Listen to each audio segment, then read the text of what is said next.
दोस्तों, इस दुनिया में राइटर कौन नहीं बनना चाहता। हर कोई चाहता है कि लोग उसकी कहानी पढ़ें, उसकी लिखी हुई कहानियों को पढ़ें, उसके जज्बातों को समझें। दोस्तों, कैसे हो आप सभी। मैं डॉक्टर लोकेश बाली दिल्ली यूनिवर्सिटी के कैंपस से आपका स्वागत करता हूं।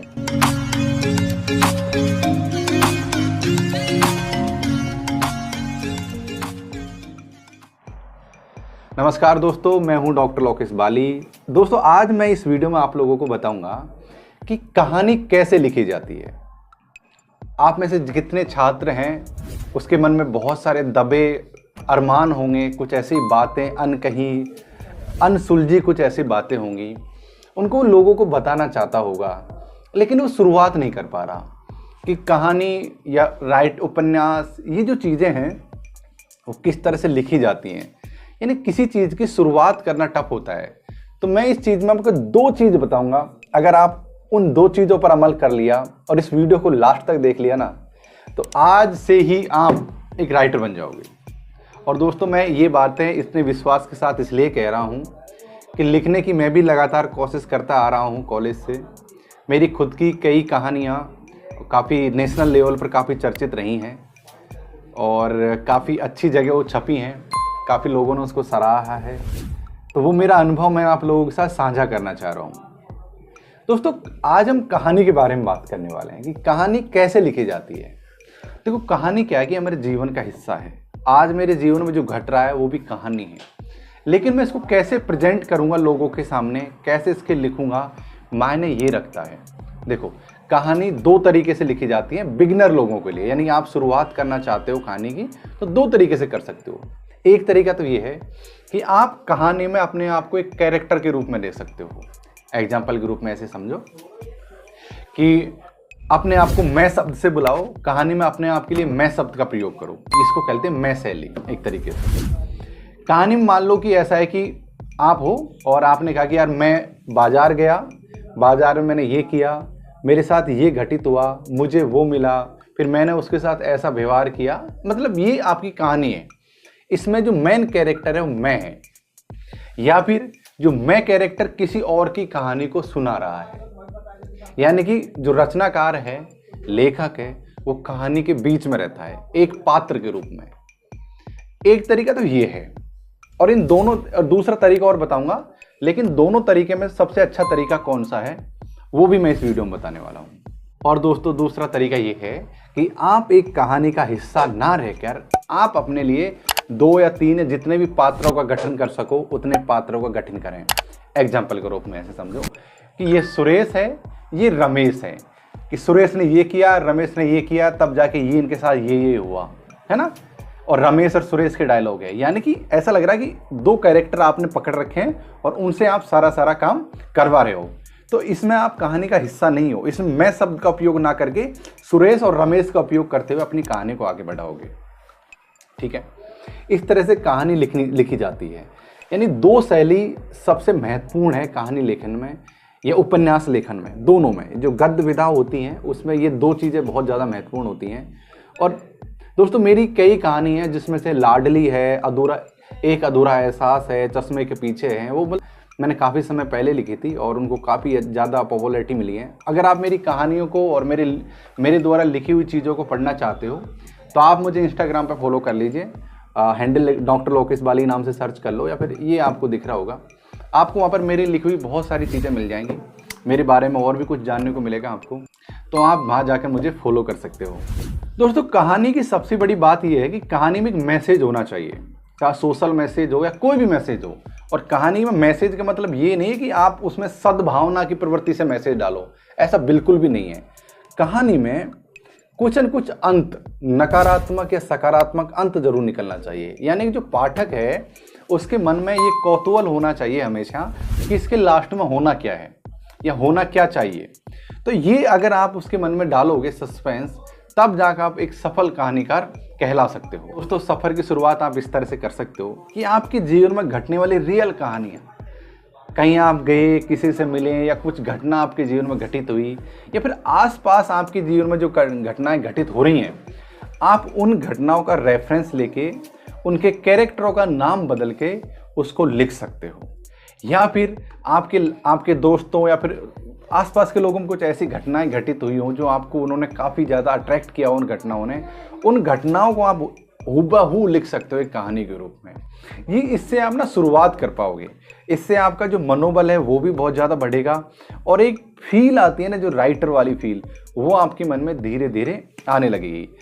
आप मेरे एक मित्र हैं, मित्र तो क्या कि वो मेरे बहुत ज़्यादा उम्र के हैं, मुझसे तो बहुत बड़े हैं, लेकिन वो ना ये दिल्ली में ही लॉ मिनिस्ट्री में उनकी जॉब है।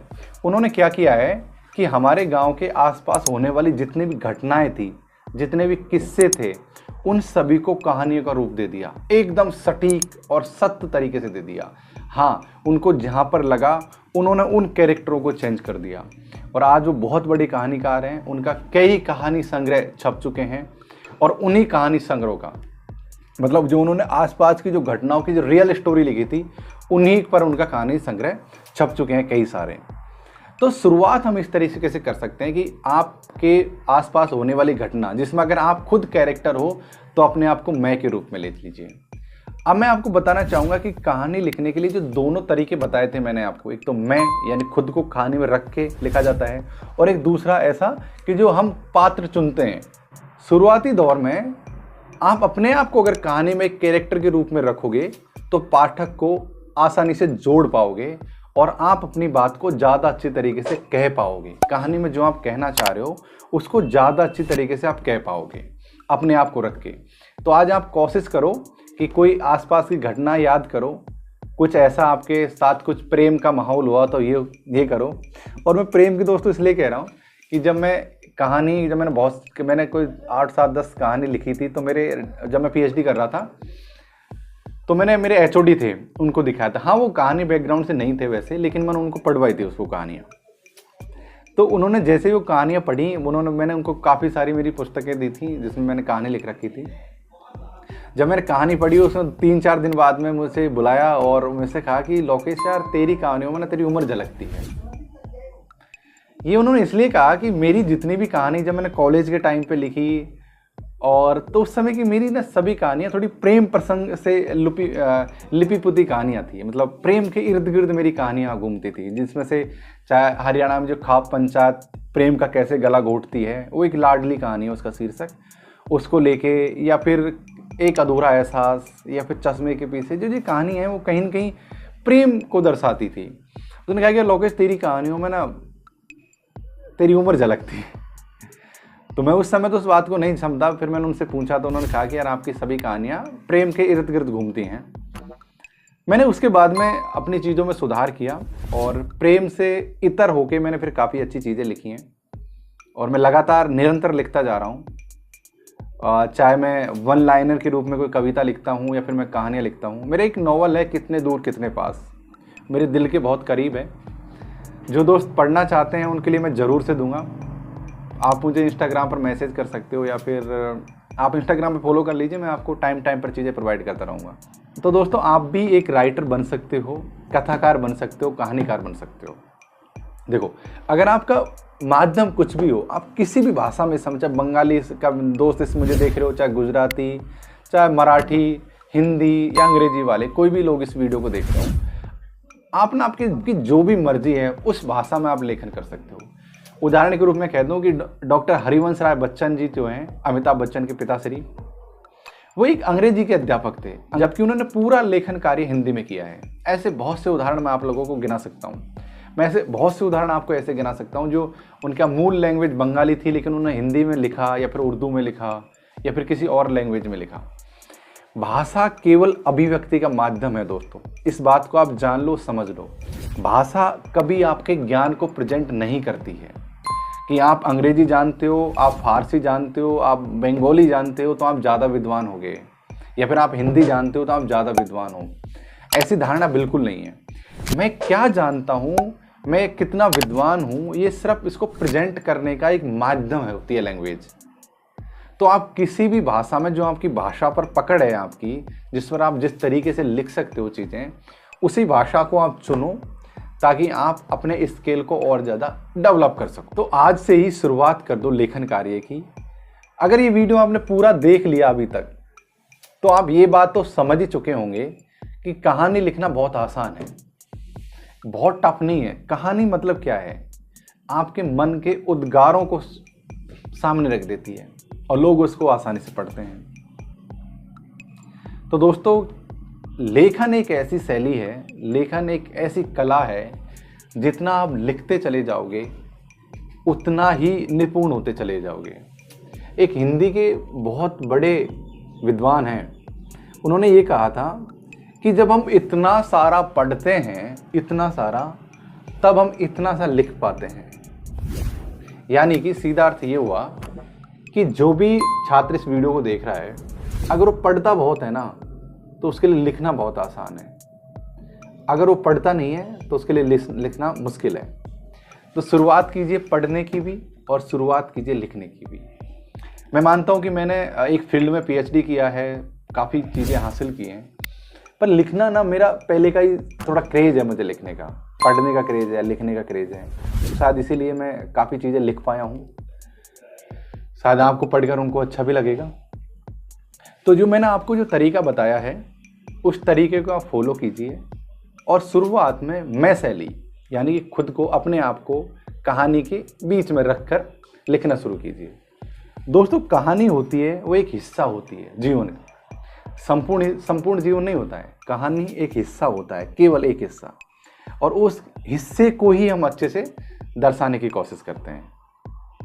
तो उम्मीद है कि आप में से कितने लोग राइटर बनना चाहते होंगे, मुझे कमेंट्स में करके बताओ।